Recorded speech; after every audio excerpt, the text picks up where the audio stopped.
Assalamualaikum warahmatullahi wabarakatuh. Halo semua. Di video kali ini, aku bakal ngebahas soal beberapa organisme pengganggu tanaman yang masuk dalam kelompok hama, patogen, dan gulma. Langsung aja ke pembahasan yang pertama. Belalang kukus hijau atau Atrochtomorpha crenulata merupakan hama dari kerajaan Animalia, filum Arthropoda, kelas Insecta, ordo Orthoptera, famili Pyrgomorphidae, genus Atrochtomorpha dan spesies Atrochtomorpha crenulata. Hama ini menyerang dengan memakan tanaman dimulai dari pinggir daun. Tanaman inang dari belalang cukup banyak nih teman-teman, mulai dari padi, jagung, hingga sayuran seperti sawi. Hama ini menimbulkan gejala berupa daun yang sobek dan berlubang. Belalang dapat dikendalikan dengan beberapa cara. Cara yang pertama adalah pengendalian secara mekanis yang dapat dilakukan dengan menangkap belalang secara langsung. Metode ini efektif dan ramah lingkungan namun kurang efisien. Cara yang kedua adalah pengendalian secara kimiawi, yaitu dengan menyemprotkan insektisida. Metode ini tidak ramah lingkungan tapi sangat efektif. Cara yang terakhir adalah pengendalian secara biologis. Metode ini dilakukan dengan memanfaatkan predator alami belalang seperti belalang sembah dan beberapa jenis burung.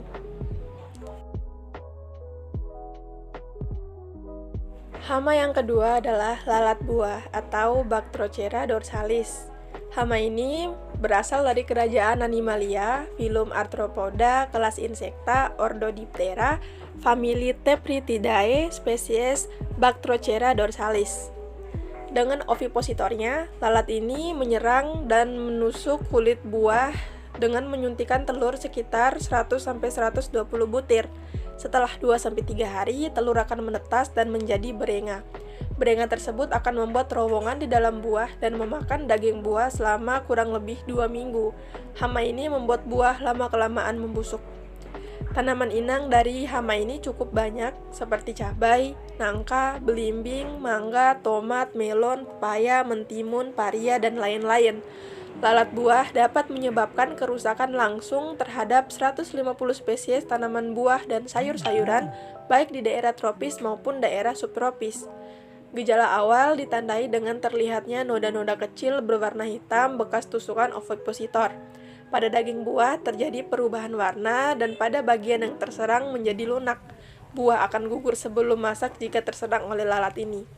Hama ini dapat dikendalikan dengan beberapa cara. Di antaranya yaitu menggunakan insektisida, memanfaatkan musuh alami, memanfaatkan flavonoid dari kulit jeruk manis, dan bioinsektisida.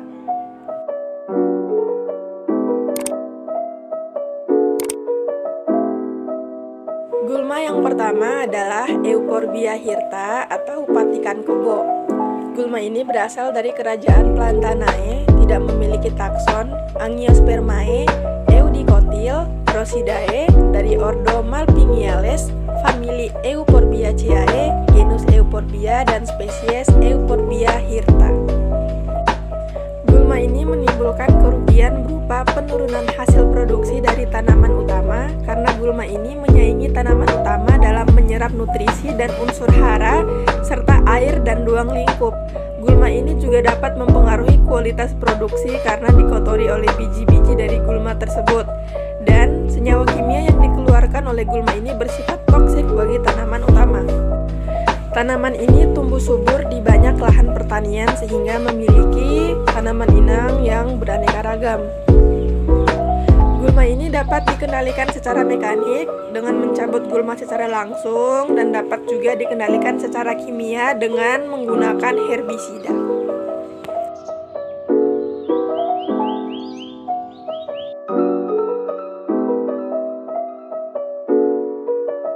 Gulma yang kedua adalah rumput gerinting atau Cynodon dactylon.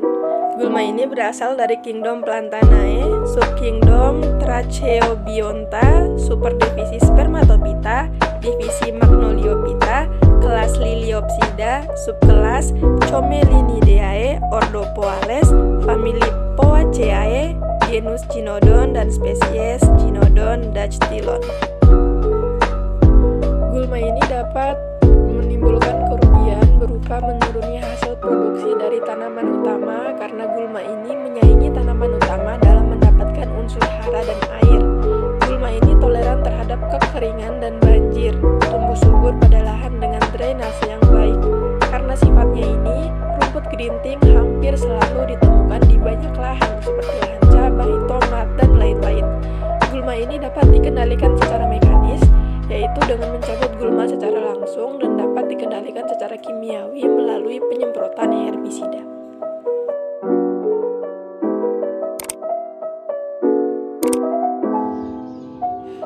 Patogen yang pertama adalah Cucumber Mosaic Virus (CMV) atau virus mosaik mentimun yang menyebabkan kerdil pada tanaman cabai. Patogen ini memiliki klasifikasi kerajaan Orthonavirae, divisi Chytrinovirichota, kelas Alsuvirichetes, memesan Martelliferales, keluarga Bromoviridae, marga Cucumovirus, jenis virus mosaik mentimun atau Cucumber Mosaic Virus (CMV). Virus ini menimbulkan gejala bercak kekuningan atau bintik hijau muda dan kuning pada daun. Daun muda tampak berkerut dan kurus.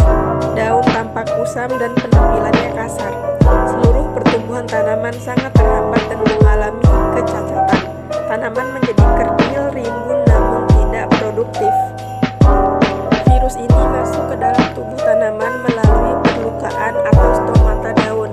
Virus ini disebarkan oleh serangga vektor kutu daun. Ketika sudah melakukan penetrasi, selanjutnya akan terjadi infeksi.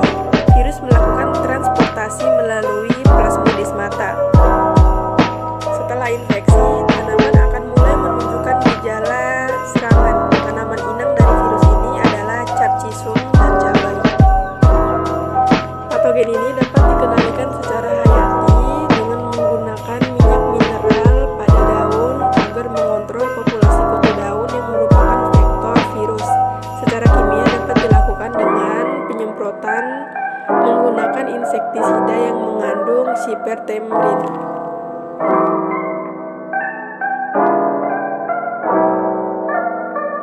Patogen yang kedua adalah Fusarium sp yang menyebabkan layu fusarium pada cabai.